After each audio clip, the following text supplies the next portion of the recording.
for a big series like Frontline so that there's an open, fair, really probing look at the world, the serious issues that we're all facing, the questions that we have, beyond just the momentary news that's breaking, because PBS is really clear-eyed about the importance of investigative journalism. Americans need PBS more than ever.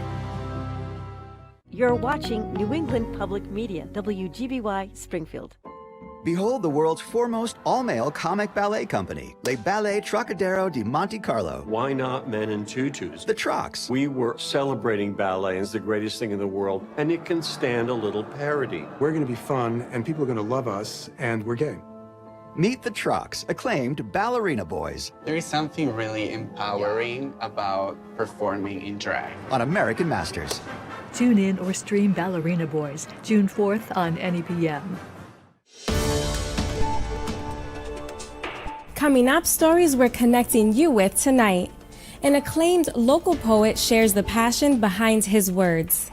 Poets, of course, have to be attuned to language, and especially when it is abused in the service of power. A beloved nature photographer's legacy. So many people wrote how, oh, I didn't even know the man, and he said, come on up, I'll show you how to take that photo. He just wanted people to get the enjoyment out of it that he did. And we introduce you to Holyoke Community College's first graduate in Latinx Studies. These experiences have allowed me to expand my professional skills, but most important for me is that they've helped me create relationships in my community.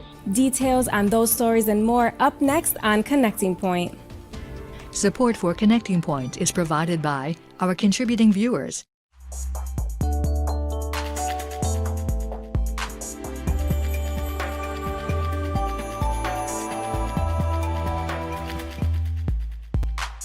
Good evening, and thanks for joining us for Connecting Point. I'm 𝗬𝗏𝗍𝗆. Les Campbell considered himself a serious amateur photographer, and thus his approach to photography was as an avocation rather than as a vocation. He was devoted to promoting the excitement and joy of photography, and for more than 60 years, he shared his knowledge, enthusiasm, and appreciation for the art with others.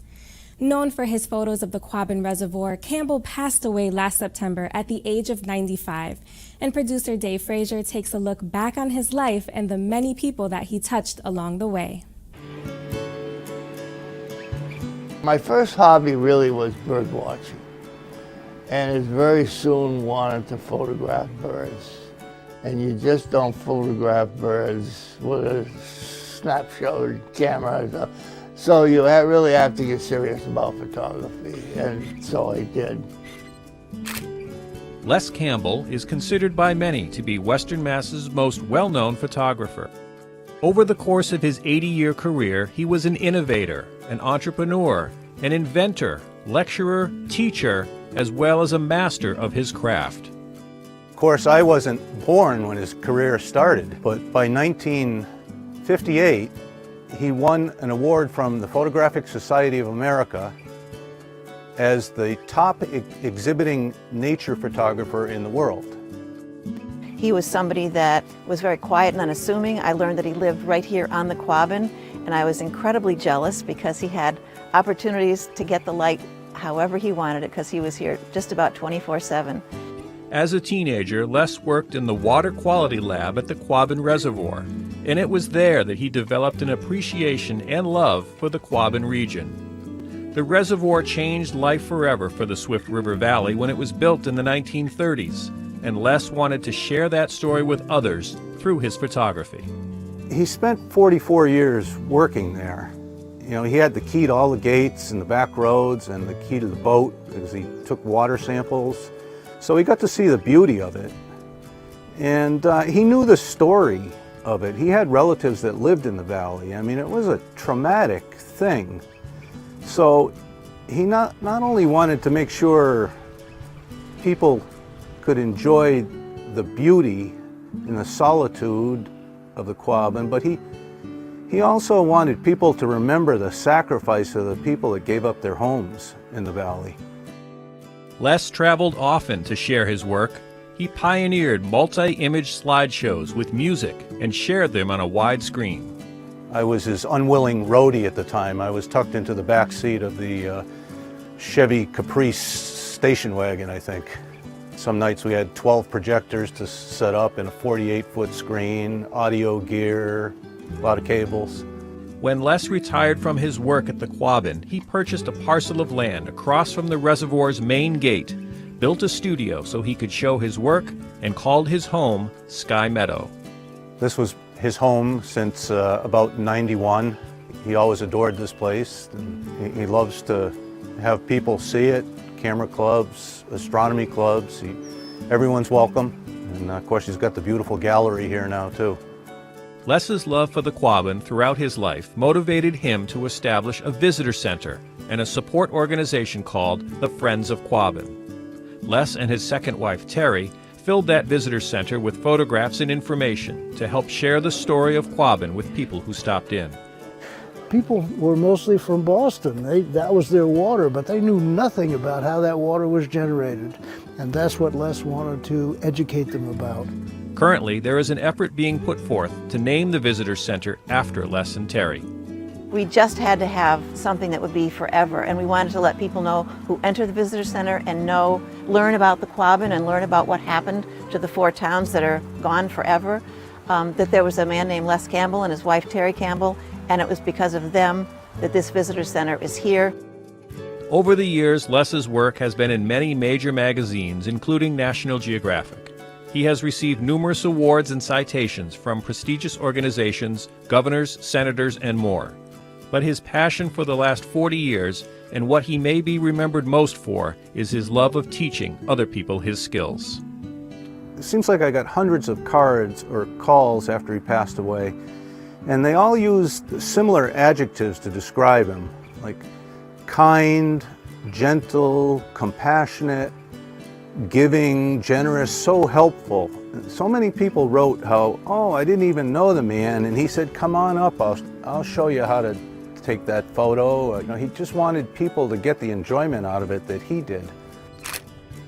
The local photographic community lost a good friend when Les Campbell passed away last September. He will be remembered as a gentle soul who was compassionate, generous, and humble. Humble may be the reason he never wanted to be referred to as a professional photographer. He used to say, I'm just an amateur. I take pictures of anything that appeals to me aesthetically, and I hope people look at it, they feel a sense of beauty and joy in looking at these images. It happens to be of a subject, the Quabbin Reservoir, which is very special.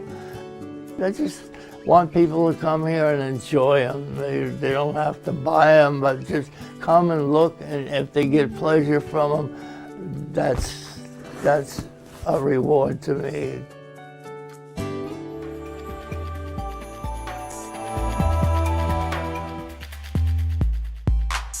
The Massachusetts Poetry Festival was held last week, and among the headliners was former Boston tenant lawyer turned acclaimed poet Martín Espada.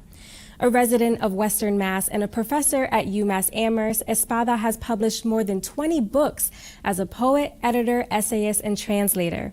His most recent collection is entitled Floaters and includes poems that touch on personal accounts and songs of love, as well as tackling the difficult issues of race and protest. I spoke with Espada recently to learn more about his work and the book. I had for a long time lived this double life as poet-lawyer. Poet always came first, by the way. And I noticed that there was a position open in the English department at the University of Massachusetts Amherst. And I began teaching at UMass Amherst in the fall of 1993, and I have been there ever since.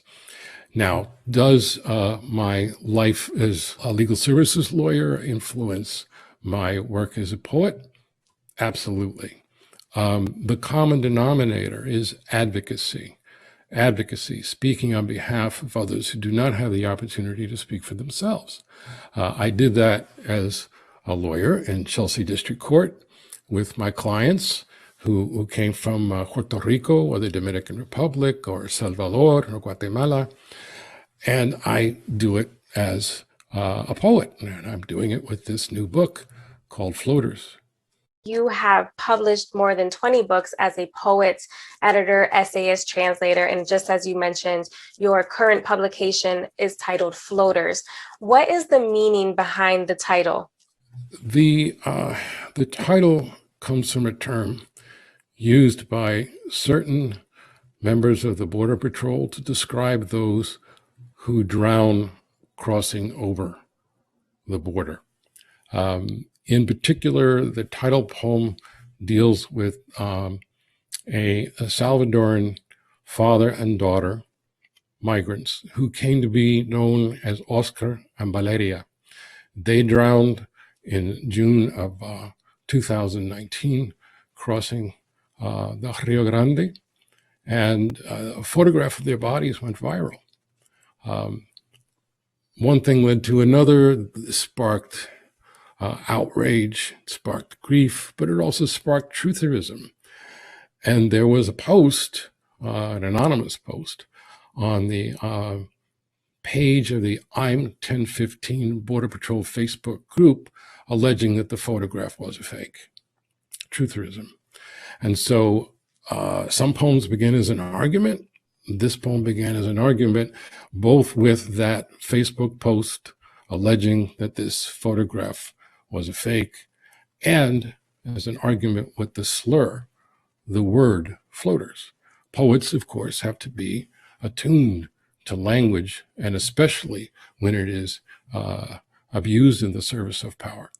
Now, in a review of Floaters by the North American Review, it says that instead of being overwhelmed by the delusional past of Americanist narratives, you face its ugly truths and require readers to do so too. Do you agree with that assessment? And if so, what are some of these ugly truths that readers will uncover in this book? The ugly truth is that we do not live up to our high ideals. The ugly truth is that millions of people in this country live with racism not as an abstraction or as a debatable political phenomenon, but as a lived reality in concrete terms that diminish them or even destroy them.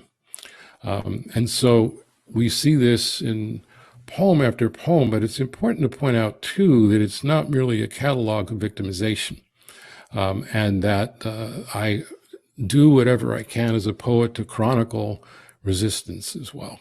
And I want to also note that you have been very vocal through your poetry, responding to many of the policies and controversies of the former Trump administration. And one of your poems titled "Not for Him, the Fiery Lake of the False Prophet" touches on a hate crime that occurred right here in Massachusetts shortly after former President Trump announced his run for office. With a new administration in office and a national reckoning on racial justice, what do you hope to see? I hope to see something better. I hope to see the rhetoric match the reality. Obviously, there are many progressive initiatives put forward now by the Biden administration.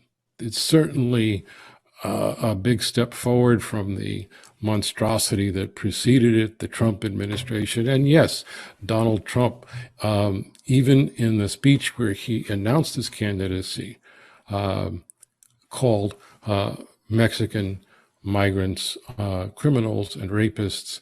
And that was in turn, the catalyst for the hate crime committed in Boston by two brothers from South Boston against a homeless Mexican immigrant sleeping outside a station on the Red Line.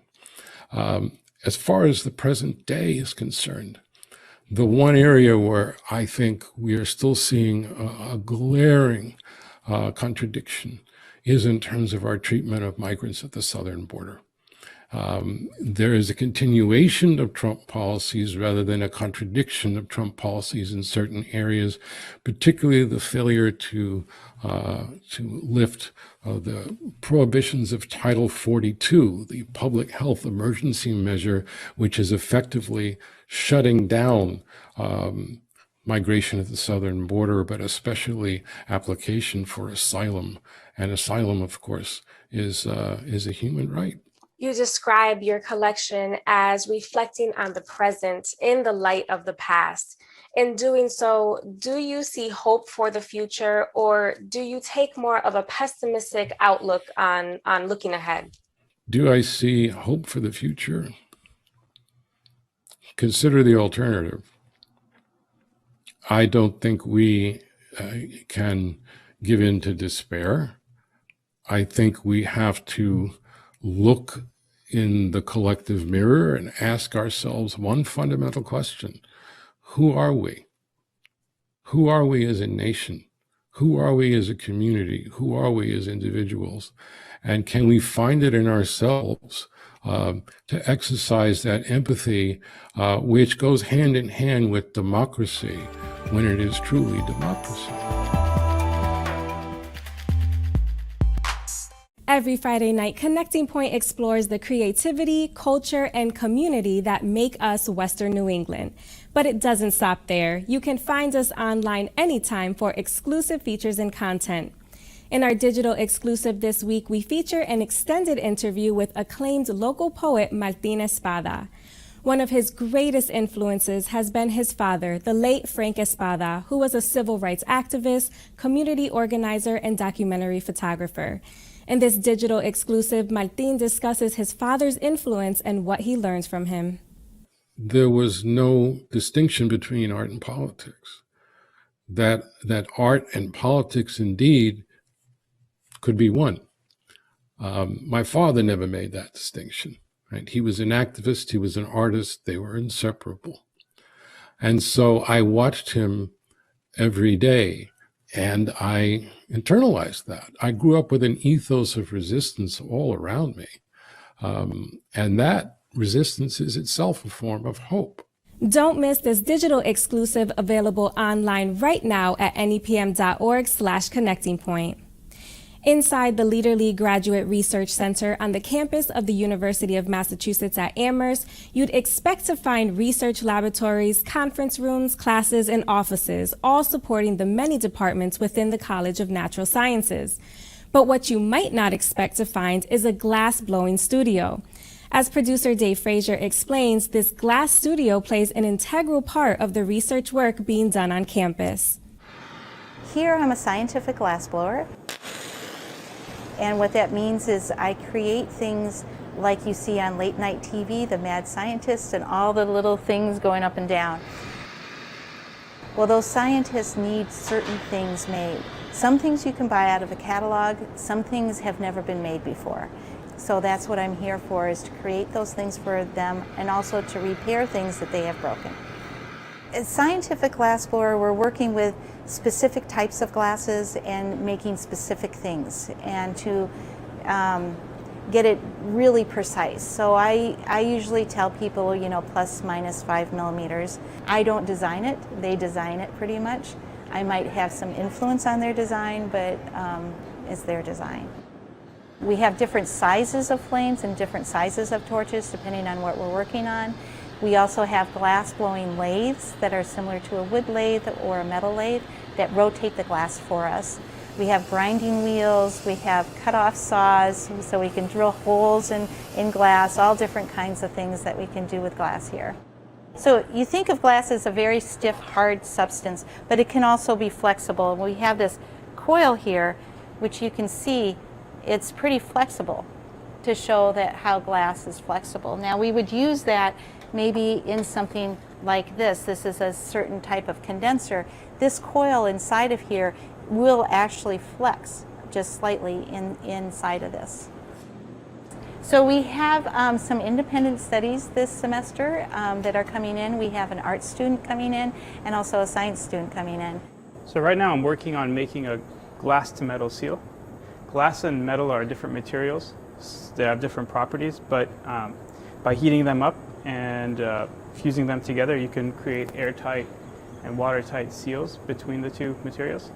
The reason I'm doing this is because I'm designing an instrument that employs the two materials to make measurements that haven't been made before. I've wanted to learn glass for a long time. So when I enrolled in the program, I asked if I could take glass, and the chemistry department and Sally were kind enough to let me do an independent study. It has led to creating my own glass cities and other shapes and thinking of glass in a whole new way. I just continue to learn how far I can go with it. With college commencements underway, one local graduate will be honored with 2 exceptional distinctions. Alex Santiago will become the first Holyoke Community College student to graduate with an associate's degree in Latinx Studies.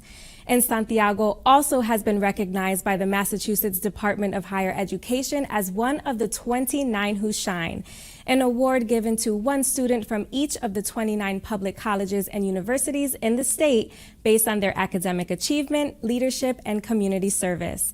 I spoke with Alex to hear about her journey to Holyoke from Puerto Rico after Hurricane Maria devastated the island and what her plans are for after graduation. Latinx Studies is the study of the accomplishments of Latinx communities in the United States.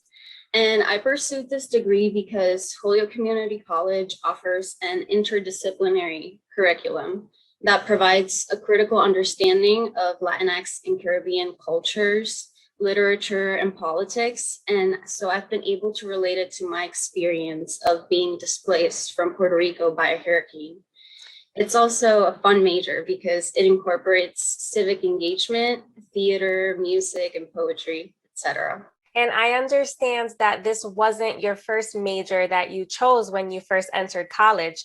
Yeah. What were you originally going to college for, and what made you switch majors to Latinx Studies? So I moved here December of 2017. Specifically, so I wouldn't fall behind on my education after the hurricane. I am privileged to have been able to make that move. And so I had enrolled at HCC for a communications major, and I ended up enrolling in a selective learning community called Teatro Nuestro. And I realized that I had to change majors because this learning community course made me feel so driven. As a Puerto Rican, what did it mean to you to see the representation of your history, your culture, your background in a college major?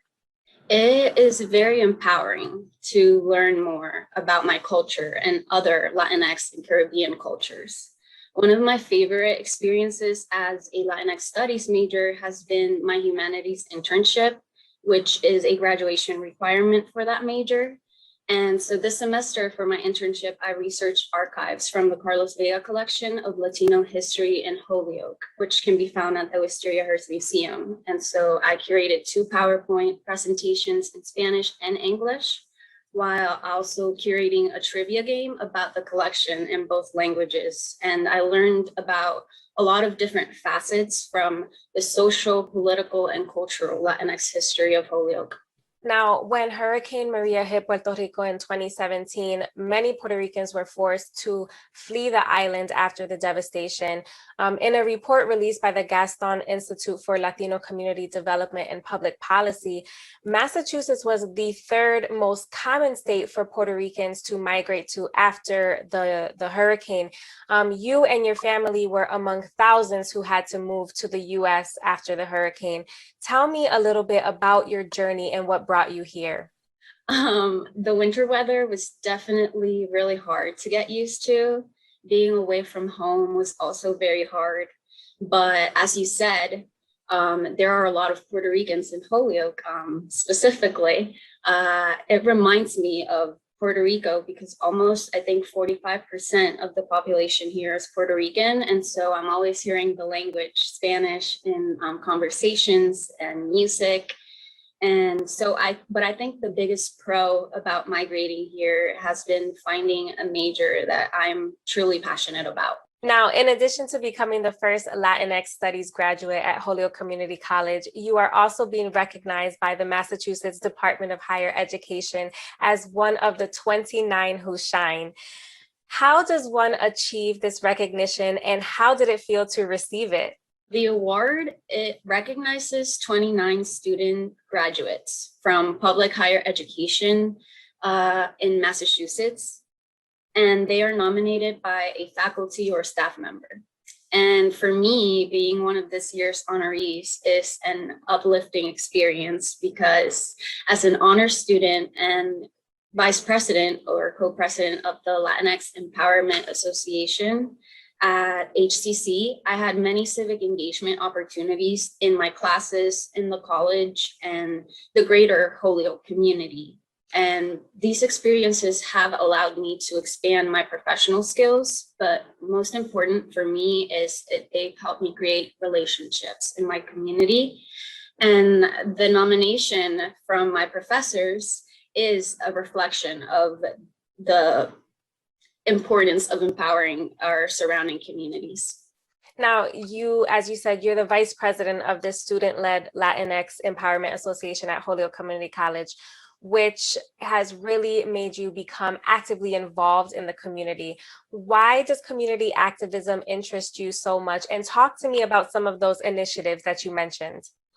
What I like most about community activism is that it's manifested in many different ways, like protesting, poetry, theater, art in general, coalitions. I think that it consists of any action towards social justice, be it in a political, economical, or environmental context. And so during this semester, I have been working with LEA Club members, one Holyoke CDC staff members, and Kelly Elementary School in the Flats to set up and open a little free community library filled with children's books. 2 little free libraries have already been established in Holyoke, but they are located in the Highlands and they're not easily accessible to children living in the Flats.